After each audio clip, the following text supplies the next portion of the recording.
बहुत समय पहले की बात है।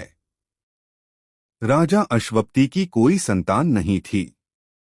उन्होंने संतान प्राप्ति के लिए भगवान ब्रह्मा की कठोर तपस्या की।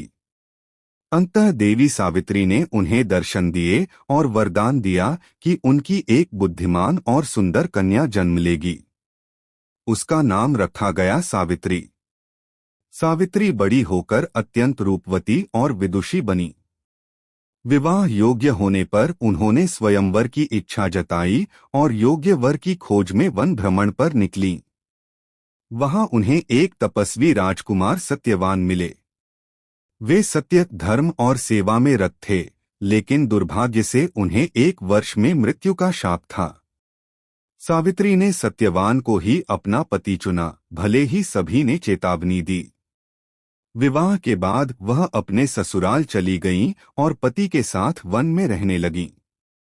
एक दिन जब उस 1 वर्ष की अवधि पूर्ण हो रही थी, सावित्री जानती थीं कि आज सत्यवान को कुछ होने वाला है। वह उनके साथ वन में गईं। वहां सत्यवान को सिर में पीड़ा हुई और वे मूर्छित हो गए। तभी यमराज, मृत्यु के देवता, सत्यवान की आत्मा लेने आए। सावित्री ने यमराज का पीछा किया और धर्म, ज्ञान और बुद्धिमत्ता से उन्हें प्रभावित किया।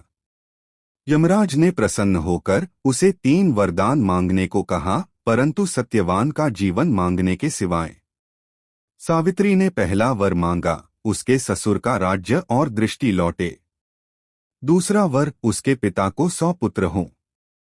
तीसरा वर, उसे 100 पुत्र हों।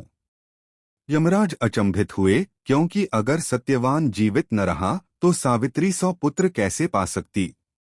उन्होंने उसकी बुद्धिमत्ता को समझा और सत्यवान को जीवनदान दे दिया।